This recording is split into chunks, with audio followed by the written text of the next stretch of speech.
जिनके हृदय में सच्चिदानंद भगवान का आश्रय नहीं, तो हर चेष्टा उनकी पाखंड हो जाती है।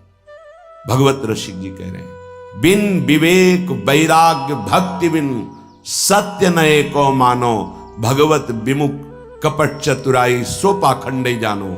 ऐसा पाखंड फल फूल रहा है कि लौकिक बुद्धि रखने वाले बस यही समझते हैं कि यही सार बात है। नहीं, कर लो कर लो, तुम्हें 50-100 वर्ष मिले, पाखंड कर लो, दंभ कर लो, नाटक कर लो, जो चाहो एकत्रित कर लो। दुनिया का एक कबाड़ है। जब छूटने का समय आएगा तब तुम्हें पता चलेगा। मन पछताई है अवसर बीते। समय था तो प्रायश्चित नहीं किया अपने पाखंड का, दंभ का, पाप का।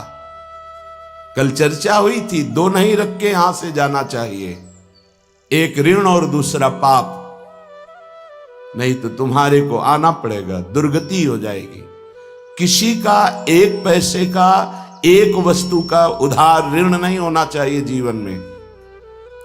और कोई भी पाप अब हमको साथ लेके नहीं जाना। अगर भूल से हो गए हैं तो हम उनका यहां प्रायश्चित करेंगे, अंदर से जलेंगे और संत महात्माओं से पूछेंगे इस पाप का हम क्या दंड स्वीकार करें, कौन सा प्रायश्चित करें। वो जो आदेश करे बिना किसी प्रश्न के, संशय के उसे स्वीकार कर लो, पाप नष्ट हो जाएगा। पाप और ऋण ये अपने जीवन में नहीं होना चाहिए, पर पाखंड, दंभ ये केवल पाप कराता है। भोले भाले भूले हुए जीव प्राणी वो जानते नहीं हैं कि किसे सत्य अध्यात्म कहते हैं। बस भूल में और भूल बटोरते घूम रहे हैं। कहीं कुछ भी तुम्हें मांगने की जरूरत नहीं, किसी के आगे हाथ पसारने की जरूरत नहीं कि आशीर्वाद दे दीजिए, हमारी प्रार्थना मान लीजिए। यदि आप नाम जापक हैं तो दूसरों को सुख देने की सामर्थ्य रखने वाले हैं। आप भगवान के अंश हैं। आप कोई साधारण नहीं, आप अपने स्वरूप को पहचानिए, ये भटकना छोड़िए। आप परम स्वतंत्र भगवान के अंश हैं, आप परम स्वतंत्र हैं। ये माया आपको जो बांधे हुए है, इसी से मुक्त होने के लिए, इसी भ्रम को मिटाने के लिए हमें मानव देह मिला है।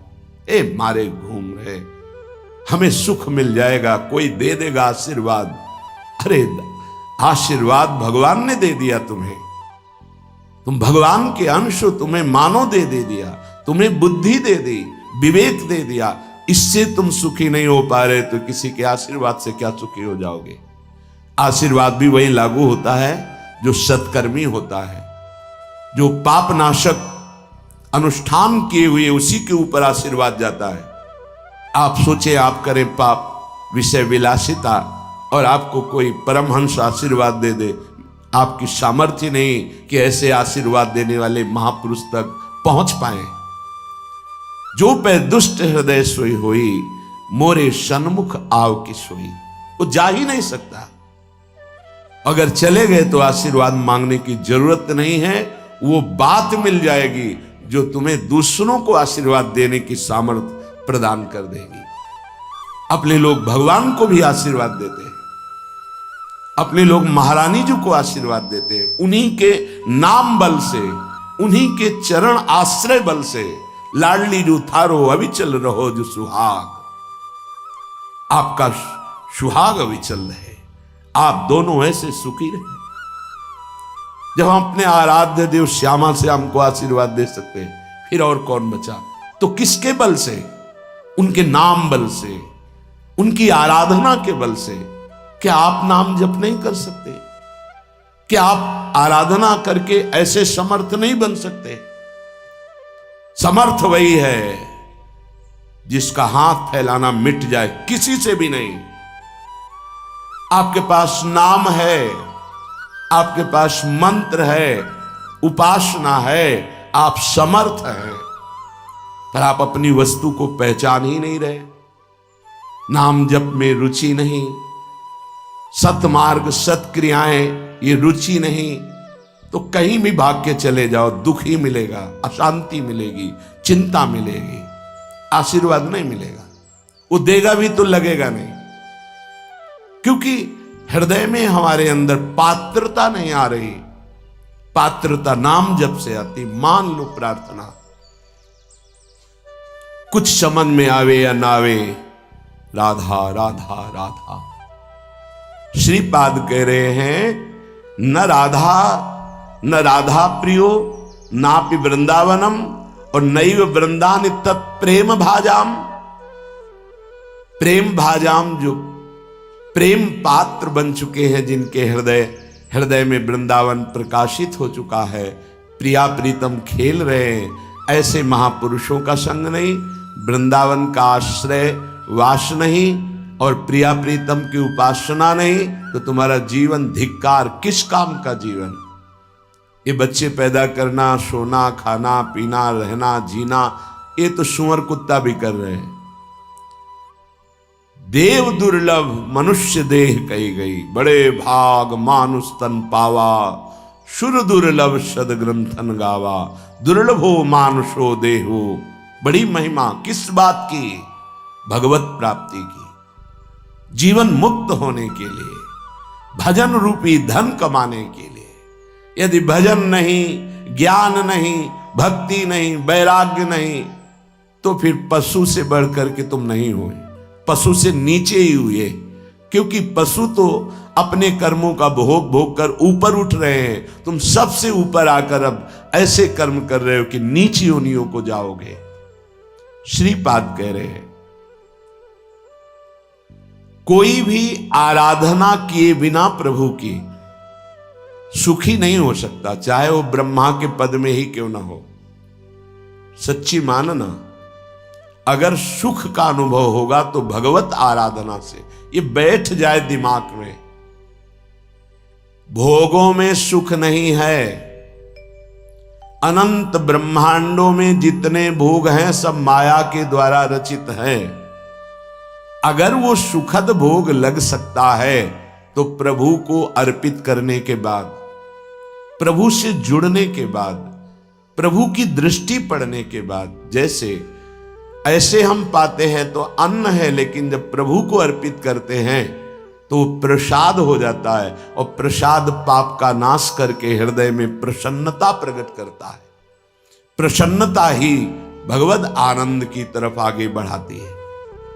समझ में नहीं आ रहा, हम बार बार भटक रहे हैं इन्हीं भोग, इन्हीं सुविधाओं को सुख मान। अगर नाम जप नहीं चल रहा तो समेट लो जितनी सुख सुविधाएं, अंतिम समय हमारी बात याद करना, कुछ तुम्हारे हाथ नहीं लगेगा। अब भी देख लो, कोई 20 का है, कोई 50 का, कोई 40 का, 30 का, इतना समय व्यतीत हो गया, क्या है तुम्हारे पास जो यहां से ले चलोगे? और कौन सी अनुभूति है जिसमें तुम तृप्ति का अनुभव कर रहे हो कि मुझे ये मिला, मैं तृप्त हो गया? कुछ नहीं, जीरो पे जीरो हो। वही वासना, वही मांग, वही चिंता, वही शोक, वही भय, वही कामना। देखो ना, अंदर देखो, संतोष, शांति, निर्भयता, निश्चिंतता, निशोकता, परमानंद एक भी है नहीं, वो बिना भगवत आराधना के नहीं। श्रीपाद कह रहे हैं हिरण मम राधा नागर चरण मरणे पिनैव विस्मरतु तनुरपि न विपत् कोटिषु जीवन वृंदावनम क्षणम त्यजतु। ये बहुत सुंदर बात मांग रहे हैं, जब मेरे मरने का समय आवे तो हे राधा नागर अर्थात प्रिया प्रीतम, जीवन आपको समर्पित है तो अंतिम श्वास में आप चूक मत करना। यदि जीते जी मैं आपके योग्य नहीं हुआ, आपने दर्शन नहीं दिए, आप नहीं मिले, चलेगा। क्यों? क्योंकि नाम आपका है ना, नाम के सहारे जी लेंगे हम आपकी लीला गुण गायन करके जी लेंगे, आपके प्रेमी जनों के संग से, आपके चरणारविंद के अनुराग रंग में हम जी लेंगे। पर अंतिम समय आप बहुत सुंदर बात। भक्तों ने मांगा भी है, कह रहे हैं कि अंतिम समय आप मेरे हृदय में स्फुरित हो जाए। जब मैं शरीर छोड़ रहा हूं उस समय केवल प्रिया प्रीत हो। निश्चित निश्चित ये हमारा विश्वास, हमारा हृदय इस बात को पक्का करता है कि जैसे भी बने हम लगे रहे हैं जीवन भर प्रभु के चरणों में, तो अंतिम में प्रभु फिर अपनी कृपा विशेष करते हैं। उस उपासक के हृदय में प्रभु स्फुरित हो जाते हैं, स्मरण रूप में या रूप में स्फुरित हो जाते हैं। यदि जीवन में किसी महात्मा का संग रहा है, श्री प्रिया प्रीतम की किंचन मात्र आराधना बनी है, धाम आदि भगवत पुरियों का, धामों का तीर्थाटन अवगाहन थोड़ा भी वास हुआ है, वो अंदर से आश्रय प्रभु का रहा है, तो अंतिम समय उसके भगवान पधारते हैं। निश्चित ये हमारा विश्वास कहता है, क्योंकि अंतिम गति ही परम पद या अगला जन्म या दुर्गति, अंतिम क्षण जो होता है वो महामहिम माना जाता है। कहते आपके विश्वास से क्या प्रमाण क्या है? तो अजामिल संध्या करने वाला, शास्त्र स्वाध्याय करने वाला, धर्माचरण परायण और बुजुर्गों की, गुरुजनों की सेवा करने वाला था। उस सेवा के लिए ही जंगल में समिधा लेने गया था। वहां व्यभिचार परायण वैश्या और व्यक्ति को देखा, कामांध हो गया। एक दृश्य ने उसे पूरे जीवन को बर्बाद कर दिया। तो अंतिम समय में जब वृद्धावस्था की सीमा चल रही थी कि उस समय संतान का योग था ही नहीं, पर संत जन आए और उन्होंने कहा कि अब जो संतान होगी उसका नाम नारायण रखना। अत्यंत आसक्ति छोटे पुत्र में होने के कारण मरने के समय वो उसे बुला रहा था, नारायण नारायण।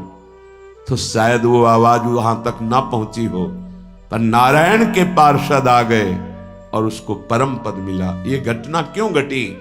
क्योंकि धर्मात्मा था, वो अच्छे आचरण करने वाला था। कुसंग से भ्रष्ट हो गया तो क्या हुआ? हरि ने अंतिम संभाल दिया। तो जो अपने जीवन में प्रयासरत है कि नाम जप करूं, जीवन में प्रयासरत है कि हमसे कोई पापाचरण ना हो जाए, जीवन मेरे जीवन धन प्रभु के लिए है, तो ये हमारा विश्वास है अंतिम उसका बहुत मंगलमय होगा। जो जीवन में मनमानी आचरण करता है, पापाचरण करता है, ढेर सारी वैभव समेट लिया, पर मरोगे तो कुछ साथ नहीं जाएगा। वो अंतिम समय जो तुम्हारी दुर्गति होनी वही तुम्हारे दिमाग में आ जाएगा और तुम उसी को प्राप्त होगे। श्रीपाद मांग रहे हैं प्रियालाल से, हन्मम राधा नागर चरणम मरणे पिनैव विस्मरतु। जीवन भर आपकी आराधना की, अब अंतिम समय जब मेरा मरने का आवे तो हे प्रिया प्रीतम आप स्फुरित हो जाए, आपके चरणारविंद हमारे हृदय में स्फुरित हो जाए।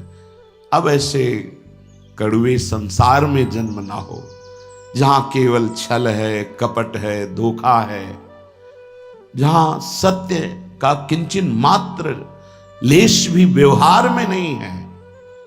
तत्व तो सत्य विराजमान है पर उसका परिचय नहीं। असत माया का खेल चल रहा, नहीं जन्मना ऐसे संसार में।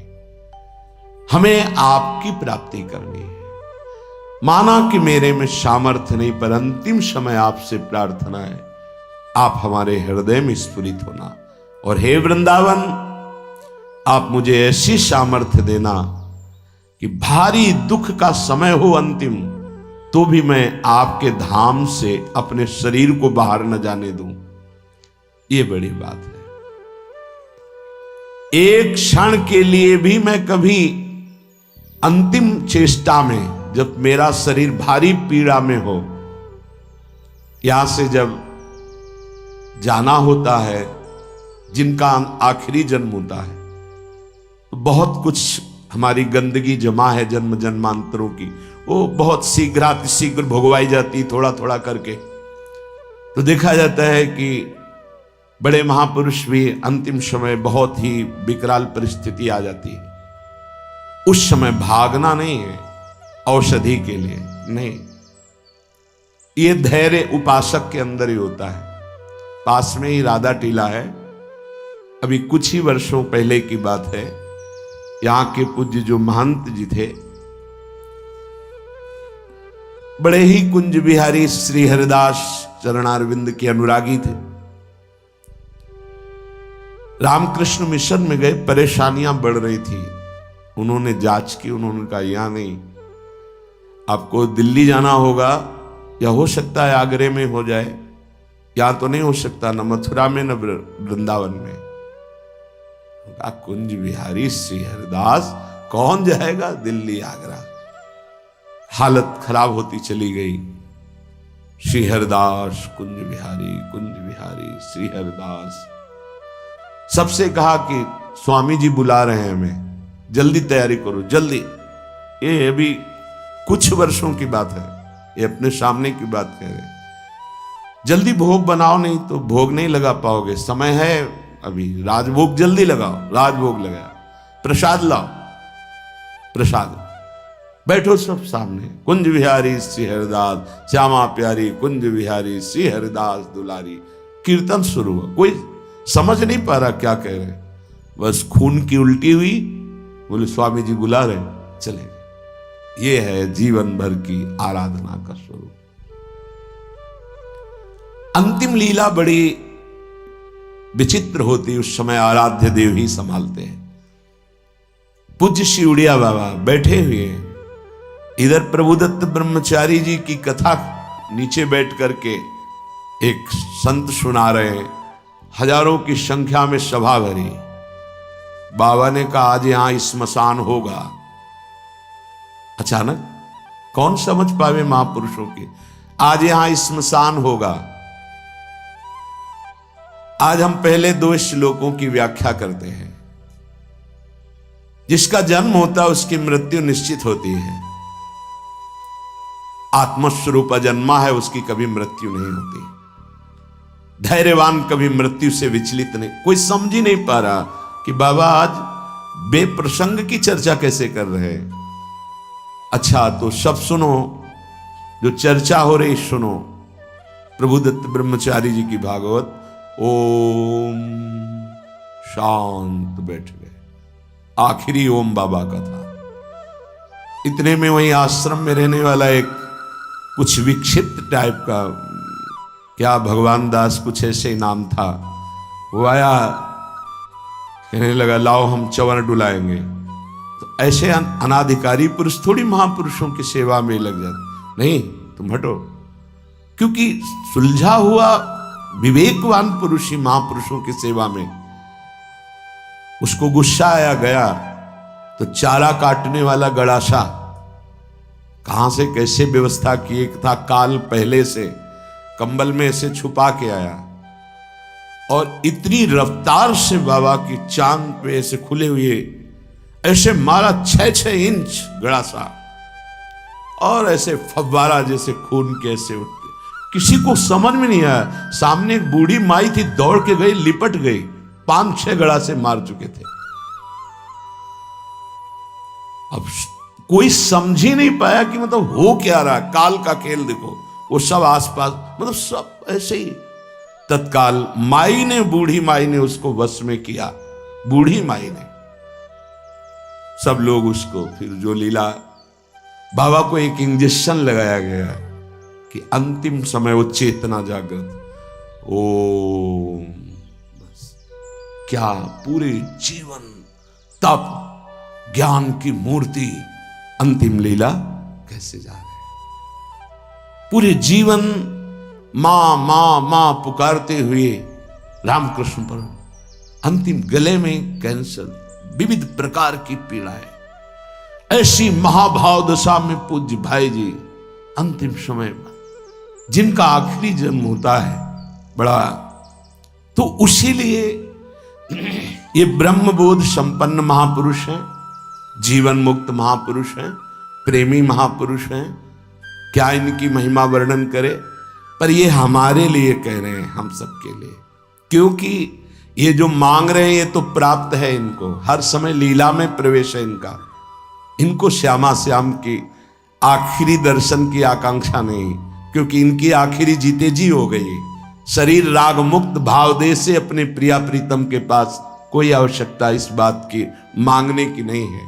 ये अपने लोगों के लिए कह रहे हैं कि हमें प्रार्थना करनी कि मुझे पता नहीं है कब मेरा अंतिम समय हो। हे प्रियालाल, ये हम बहुत बड़े महापुरुष की बात कह रहे हैं जो बहुत साधन परायण थे। काशी में मुझे बहुत आश्चर्य हुआ, ऐसे सब संत महात्मा घेरे हुए हैं, मध्य में वो लेटे हुए हैं। तो उनसे पूछा, स्वामी जी इस समय आपकी गति कहां है? ये चंद्रलोक नहीं, ये तो चंद्रमंडल के अंतर्गत जो चंद्रलोक है, जहां ये सूर्य लोक से भी ऊपर है। सूर्य को क्रॉस कर सके केवल दैवी शक्ति संपन्न जो त्रिगुणातीत हैं, उन महापुरुषों की, जो शुद्ध सात्विक शरीर वाले हैं, वो जो देवलोक का अतिक्रमण करके भी आगे बढ़ते हैं।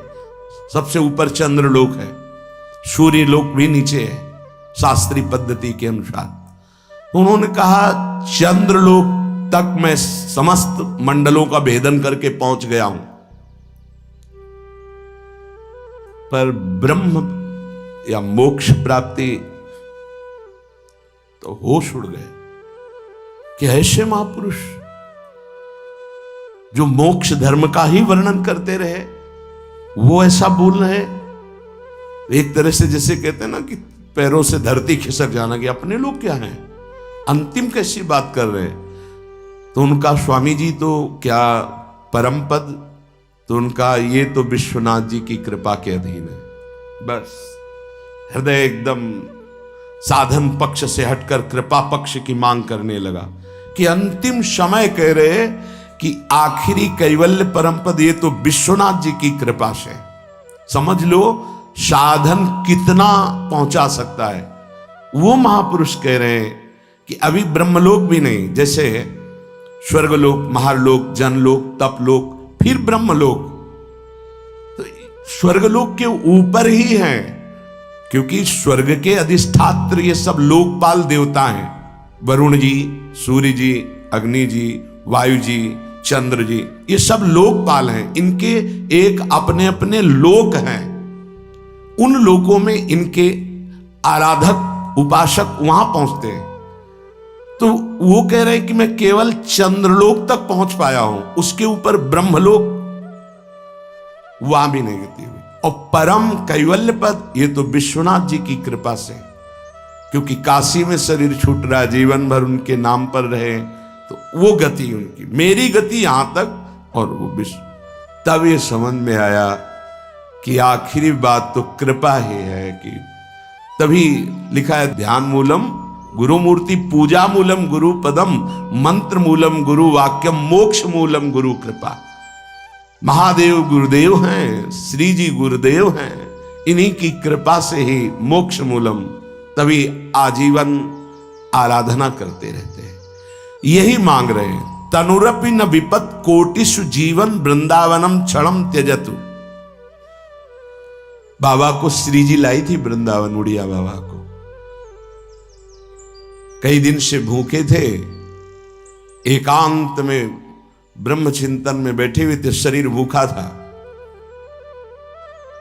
पहुंच गए लाडली लाल बच्चे के रूप में संध्या काल के बाद। और बाबा मैया ने कहा है कि कोई संत भूखे बैठे हैं, रोटी पाएगा। रात होने वाली इस समय तो रोटी, दूध ले आवे? हाँ ले आओ। साथ में एक रोटी भी, एक ले आओ ले आओ। इतना मृदुल स्वभाव, इतना प्यार, इतने छोटे स्वरूप बच्चे।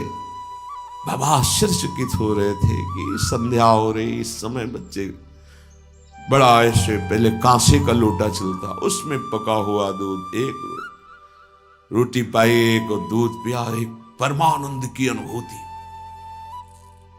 विशेष उनके हृदय में अद्भुत आनंद।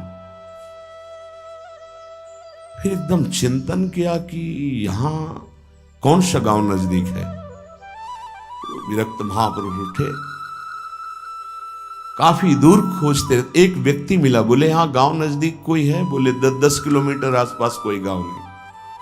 अच्छा ठीक है। बैठे एकांत में आकर जो चिंतन किया तो देखा प्रिया प्रीतम। बोले ठीक है, अब आपका बुलावा आ रहा है तो हम आ रहे हैं आजीवन वृंदावन के लिए। देखो अंतिम यही लीलापूर्ण, बड़े करुणा में खींच लेते हैं, आओ खींच लेते हैं, तुम्हारा पवित्र हृदय हो गया है, बहुत तप किया है, आओ मैं तुम्हें परम पद प्रदान करती हूं। बड़े कृपालु श्री प्रियालाल। एक चीज ध्यान रखनी है, तनुरपि न विपत कोटिषु, करोड़ों प्रकार के संकट आ जाए तो भी छोड़ना नहीं, ये अंतिम बन जाएगा। जिनको अखंड वृंदावन वास मिल गया है सावधान होकर सुने, और जिनको नहीं मिला है तो आश्रय ले लें। कई बार चर्चा की, रजरानी चरणामृत साथ है, वृंदावन का आश्रय है, और वाणी जी साथ है, तो जहां शरीर छूटेगा, जैसे भारतीय सैनिक राजकीय विभाग का कहीं भी शरीर छोड़े, भारत के आज्ञा के अनुसार, सरकार की आज्ञा के अनुसार गया हो, तो तिरंगे पे ही स्वागत होते हुए उसको भारत ही लाया जाएगा। ऐसे ही हम वृंदावन प्रिया प्रीतम के उपासी, कहीं भी शरीर छूटे, आप सम्मान पूर्वक श्रीधाम वृंदावन लाडली जी के महल में ही आएंगे, विश्वास कर लीजिए।